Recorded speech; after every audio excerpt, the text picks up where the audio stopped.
Assalamualaikum warahmatullahi wabarakatuh. Kita kembali kepada mata kuliah elektromagnetik. Kali ini kita akan membahas tentang persamaan Maxwell dalam bentuk turunan.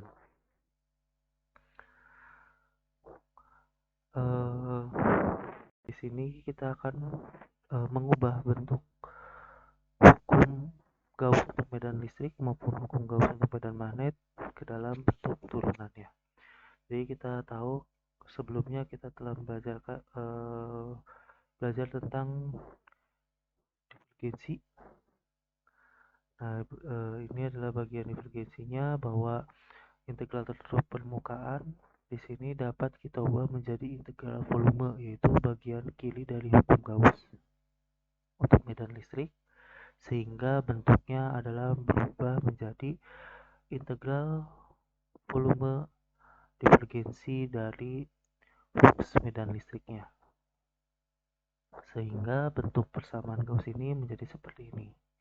Jika kita melihat volume yang nilainya sangat kecil, maka kita bisa menyatakan bahwa volume tersebut adalah bernilai konstan, yaitu delta V, sehingga bagian kiri menjadi bentuk seperti ini dan bagian kanannya menjadi rho V delta V. Delta V ini bisa kita hilangkan, kita coret, maka bentuk turunan dari hukum Gauss untuk medan listrik menjadi seperti ini. Dengan cara yang sama kita mendapatkan hukum Gauss untuk medan magnet, yaitu divergensi dari B sama dengan 0. Sebelum kita melakukan transformasi ke bentuk turunan untuk hukum Faraday dan hukum Ampere, maka kita akan bahas review tentang curl pada medan vektor. Pada suatu aliran air, misalnya di sungai, di sini menyatakan bahwa aliran atau kecepatan air yang berada pada tengah sungai ini berada pada nilai yang maksimum, sedangkan yang berada di pinggirnya itu lebih lambat daripada yang di tengah. Artinya pada suatu aliran sungai terdapat perbedaan kecepatan untuk setiap posisinya. Nah, kalau kita menempatkan ini adalah sebuah core metal. Core metal itu terdiri dari, di sini adalah bola supaya mengambang, lalu diberikan suatu tanda titik, dan di bawahnya diberikan seperti suatu putaran di sini, suatu seperti kipas, sehingga jika terjadi pergerakan yang berbeda dia akan berputar.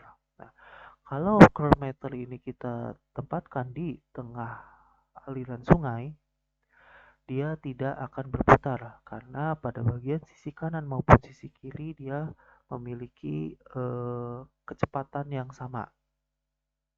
Nah, sedangkan kalau dia berada di sebelah kiri dari aliran sungai, bagian kanan itu akan mengalami dorongan atau kecepatan yang lebih besar dibandingkan bagian kiri, sehingga kronometer akan berputar ke sebelah kiri atau berlawanan dengan arah jarum jam.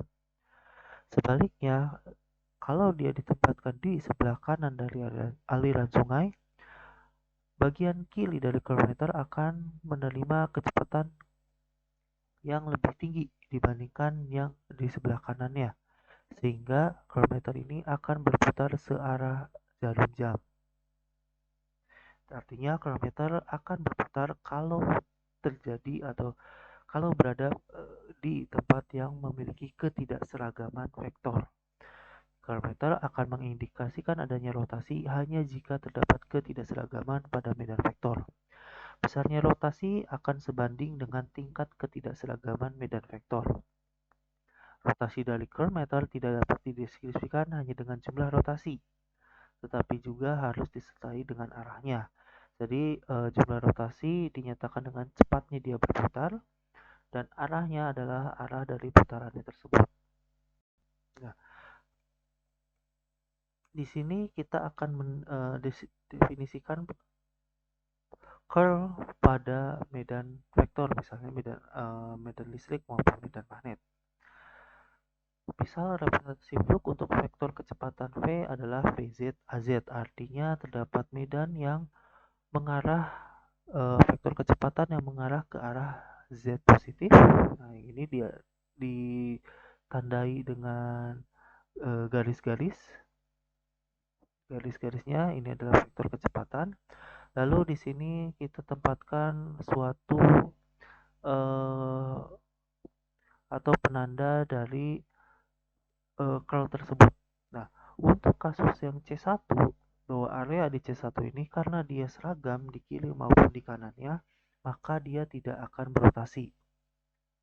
Nah, pada C2 yang ini, pada C2 karena kita melihat yang kanan intensitasnya lebih tinggi dengan terlihatnya lebih padat dibandingkan yang kiri, maka dia akan berputar berlawanan arah jarum jam di sini.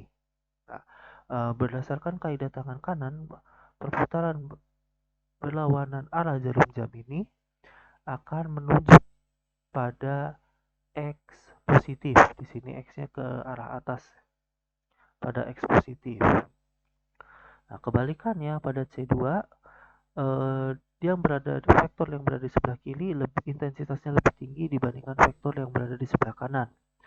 Hal ini akan mengakibatkan putarannya adalah berbalikan dari yang ini, yaitu berputar searah dengan jarum jam. Dengan kaidah tangan kanan kita akan melihat bahwa perputaran yang searah jarum jam ini akan menuju ke arah X negatif, yaitu atau masuk ke dalam layar.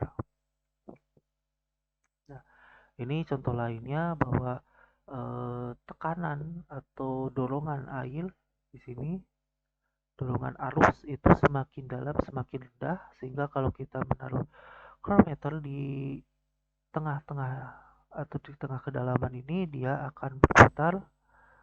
Misalnya dalam hal ini berputarnya adalah searah jarum jam. Dalam koordinat kartesian, curl dari vektor F didefinisikan untuk masing-masing komponennya X, Y, dan Z pada arah X, Y, dan juga pada arah Z. Nah, definisinya untuk curl Fx adalah kita melihat permukaan yang sangat kecil dan permukaan tersebut itu terjadi pada suatu gaya yang melewati suatu kurva tertentu. Nah, misalnya seperti ini. Jadi ada suatu gaya F.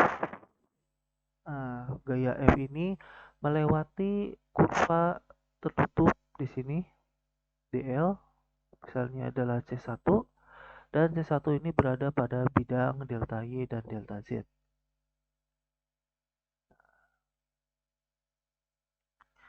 Hal ini menandakan bahwa bentuk matematis turunan dari curl memiliki informasi fisis yang sama dengan integral garis.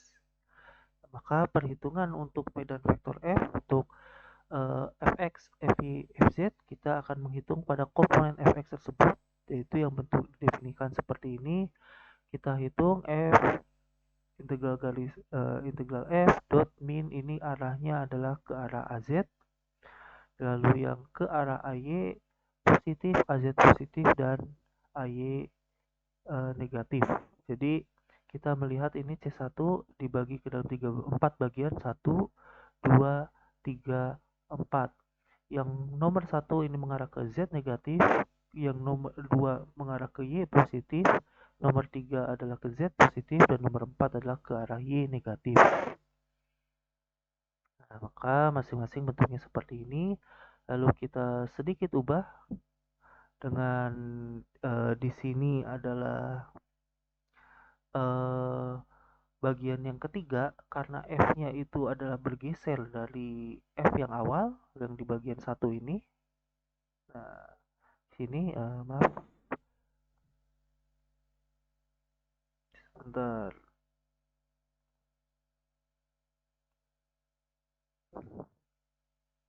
Nah, karena garisnya itu bergeser sedikit yang satu dengan yang tiga, maka kita menggunakan ekspansi Taylor. Itu bentuknya adalah Fz0 ditambah do Fz per do Y delta Y, karena dia bergeser ke arah Y. Begitu juga dengan yang pada garis 4, Dia menggunakan ekspansi Taylor sehingga hasilnya yang ini bisa saling menghilangkan satu sama lain, maka sisanya tinggal yang ini.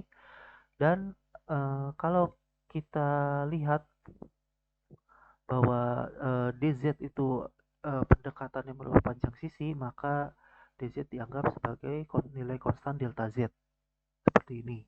Dan delta Y delta Z bisa saling kita hilangkan, di sini dibagi, maka hasil akhirnya untuk curl fx adalah do fz per do y dikurangi do fy per do z. Nah, dengan cara yang sama kita akan mendapatkan curl f untuk komponen y yaitu do fx per do z min do fz per do x.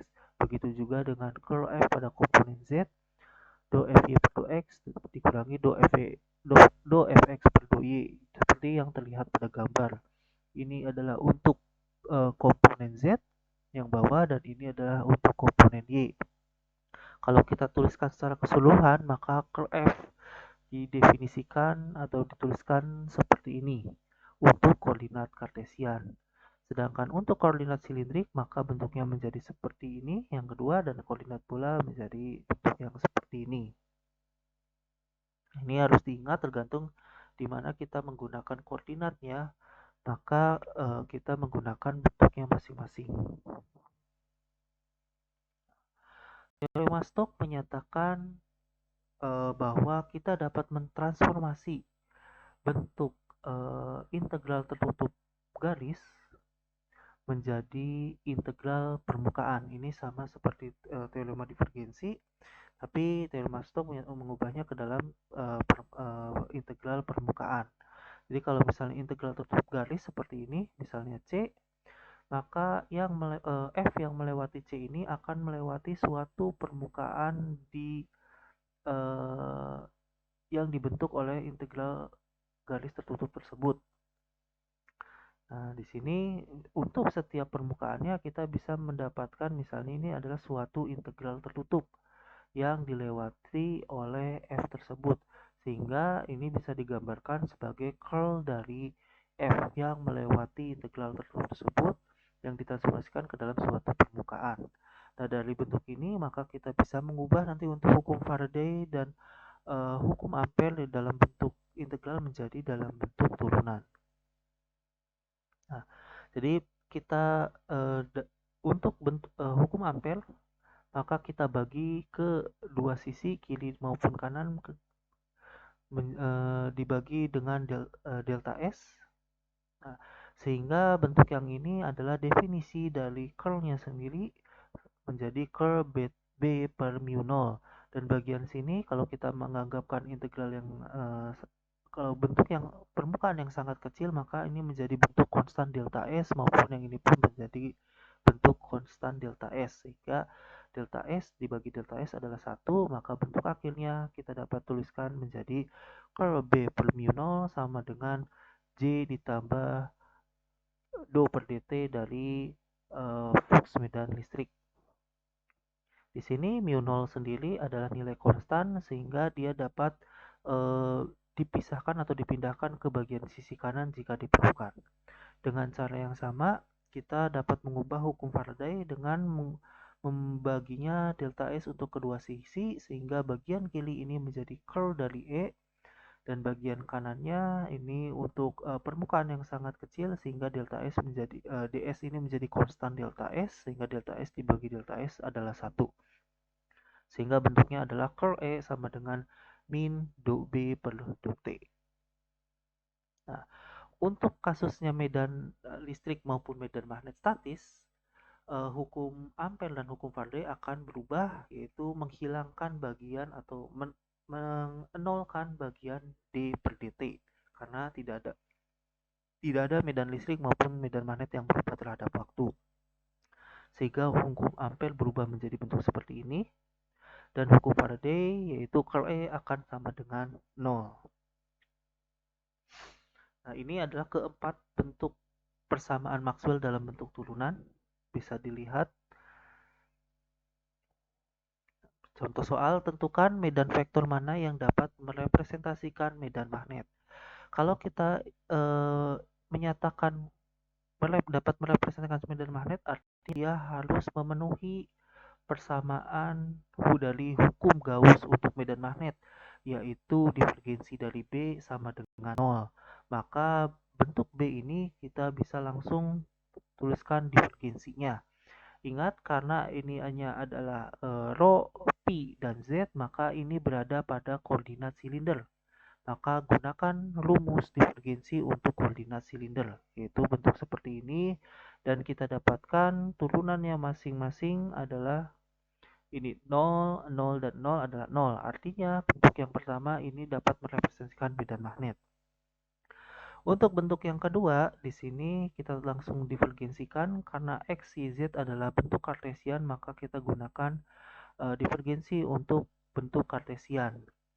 Fx-nya diturunkan adalah 1 untuk untuk komponen X, untuk komponen Y min 3, dan untuk komponen Z adalah 2. Kalau kita jumlahkan, maka ini pun adalah sama dengan 0. Artinya bentuk yang kedua pun dapat merepresentasikan medan magnet. Tentukan curl dari vektor M berikut. Di sini kita bisa langsung lakukan curl untuk koordinat kartesian. Maka kita dapatkan curl untuk M adalah min K A ke arah Z. Seperti itu. Nah, jadi kita bisa melihat bahwa curl ini permukaannya mengarah ke arah X atau gayanya sendiri ke arah X, dan besarnya ditentukan oleh Y. Posisi atau besarnya ditentukan oleh posisi terhadap Y gayanya tersebut. Artinya arah dari curlnya ini akan menghadap ke dimensi yang tegak lurus dari X maupun Y, yaitu adalah Z. Dan di sini arahnya sendiri adalah ke arah min Z dengan besarnya adalah K. Nah, atau bentuknya kita bisa melihat seperti ini, bahwa gayanya atau vektornya itu mengarah ke arah X positif, dan besar posisi itu besarnya ditentukan oleh posisi Y. Semakin tinggi Y, maka akan semakin besar gayanya. Dalam area negatif, semakin rendah Y, maka akan semakin besar gaya atau vektornya, tapi arahnya berlawanan. Sehingga perputaran atau rotasinya ini akan mengarah ke arah Z negatif. Kita menggunakan putarannya kaidah tangan kanan, yaitu adalah masuk ke dalam layar. Oke. Contoh soal berikutnya, tentukan apakah vektor berikut merepresentasikan medan listrik statis. Jika ya, tentukan besarnya rapat muatan persatuan volume. Untuk medan listrik statis, maka kita mengikuti persamaan medan listrik statis untuk hukum Ampere ataupun hukum Faraday. Khususnya hukum Faraday, bahwa curl E ini sama dengan 0. Jadi kita tinggal lakukan curl. Yang pertama ini adalah untuk koordinat kartesian, maka curl untuk E adalah minus 2A ke arah Z. Seperti ini. Dan yang kedua, karena di sini ada R, artinya ini menggunakan koordinat bola L dan theta. Maka kita menggunakan curl untuk koordinat bola. Bentuknya seperti ini, maka kita dapatkan yang pertama di sini karena tidak nol, artinya dia tidak merepresentasikan medan listrik statis, sehingga kita tidak perlu mencari rapat muatannya. Sedangkan yang kedua di sini ternyata hasilnya nol, artinya dia merepresentasikan medan listrik statis. Nah, rapat muatan itu kita menggunakan hukum Gauss untuk medan listrik, sehingga bentuknya adalah seperti ini, yaitu divergensi dari flux medan listrik sama dengan rho V. Nah, di sini kita bisa memindahkan permitivitas relatifnya. Ini permitivitas udara. Nah, permitivitas udaranya pindah ke sisi sebelah kanan, sehingga kita hanya perlu melakukan divergensi dari E-nya ini. Kita lakukan divergensi E untuk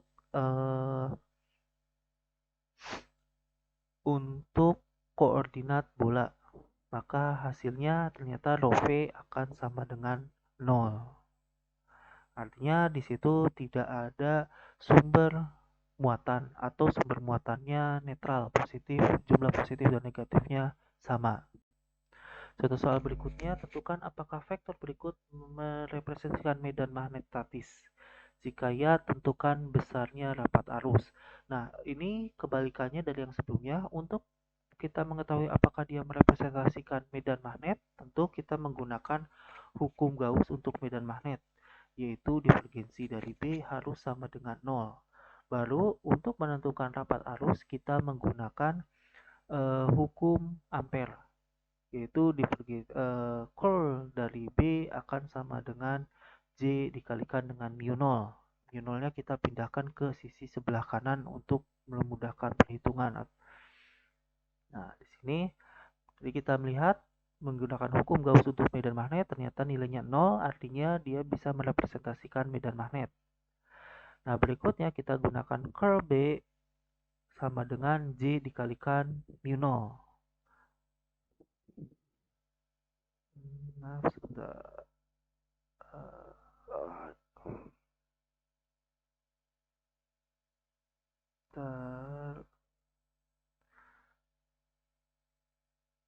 Oke. Nah, ternyata di sini kita dapatkan Z-nya sama dengan 0. Lagi-lagi ini tidak menyatakan bahwa tidak ada sumber arus di situ. Nah, untuk yang kedua, kita lakukan hal yang sama, yaitu divergensi dari B, dicek apakah sama dengan 0 atau tidak. Dan di sini dia berada pada koordinat P itu adalah koordinatnya punya silinder. Karena di sini ada rho. P bisa bola ataupun silinder, tapi karena di sini ada nilai rho, maka dia adalah pada koordinat silinder. Kita melihat bahwa divergensi dari B sama dengan 0, yaitu memenuhi hukum Gauss untuk medan magnet. Maka kita hitung menggunakan hukum Ampere, curl B sama dengan mu 0 J. Maka kita dapatkan besarnya J akan sama dengan 2 dibagi mu 0 ke arah AZ. Maka itu adalah sumber arusnya. Mu 0 adalah permeabilitas ruang hampa. Itu dapat dilihat pada pada slide-slide sebelumnya berapa nilai permeabilitas ruang hampa. Oke. Persamaan gelombang pada area bebas sumber. Jadi pada sebagian besar masalah medan listrik dan medan magnet terdapat dua masalah utama, yaitu adalah masalah radiasi dan masalah propagasi. Masalah radiasi ini terjadi pada medan listrik maupun medan magnet yang dekat dengan sumber listrik ya, yaitu adanya muatan ataupun adanya listrik. Nah, sedangkan pada kasusnya propagasi itu adalah kasus medan listrik maupun medan magnet dianalisis dengan area tersebut tidak memiliki muatan atau muatannya sama dengan 0. Dalam hal ini Q ataupun rho V sama dengan 0 dan J pun sama dengan 0. Nah, kasus radiasi biasanya terjadi pada benda-benda yang menghasilkan listrik ataupun yang digunakan untuk menghasilkan suatu listrik tertentu, misalnya generator. Di generator ada sumber listriknya, ada sumber J-nya rapat listrik maupun muatannya. Sedangkan propagasi itu digunakan untuk pengiriman medan listrik ataupun medan magnet di udara bebas, yaitu kasusnya adalah wireless seperti pada seluler, wifi, bluetooth dan lain sebagainya. Nah, kita untuk menggambarkan propagasi, maka bentuk persamaan Maxwell dalam bentuk turunannya menjadi seperti ini. Yang hukum Gauss untuk medan listrik, divergensinya menjadi sama dengan 0, dan pada hukum Ampere yang ini tidak ada J karena J-nya pun akan sama dengan 0. Nah, pada kasus yang kedua di bawah ini, yaitu hukum Faraday maupun hukum Ampere, di sini terdapat dua variabel yang berbeda, yaitu E dan B. Nah, untuk memudahkan perhitungan ataupun komputasi, kita menginginkan variabel yang sama, yaitu E saja atau B saja. Maka dari misalnya ini adalah hukum Faraday, kita bisa melakukan curl kan pada kedua sisi kiri maupun sisi kanan, dan kita melihat curve B sendiri itu akan sama dengan bentuknya seperti ini, yaitu 2 per dt dari E dikalikan mu 0 epsilon 0. Nah, sehingga bentuk yang kanan ini dapat kita ubah menjadi bentuk seperti ini. Dengan kata lain, nah, bentuk yang sebelah kiri ini dapat disederhanakan menggunakan bentuk seperti ini, yaitu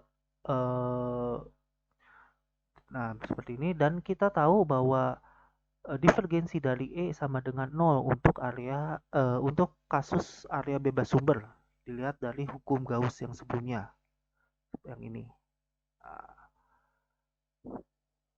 Oke, maka bentuk yang ini, yang sebelah kiri ini akan menjadi 0, tinggal menyisakan bagian ini, dan misal kalau kita pindahkan ini ke sebelah kanan, maka bentuknya adalah menjadi bentuk seperti ini. Persamaan ini disebut sebagai persamaan gelombang vektor homogen dari medan listrik pada area bebas sumber.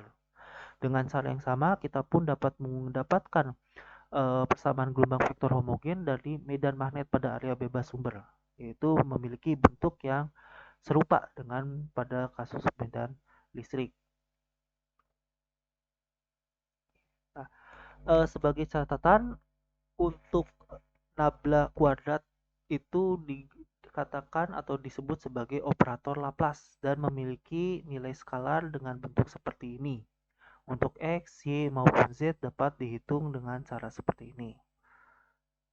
Oke. Sekian materi untuk persamaan Maxwell dalam bentuk turunan. Kita ketemu pada materi berikutnya. Terima kasih atas perhatiannya. Sampai jumpa pada materi berikutnya.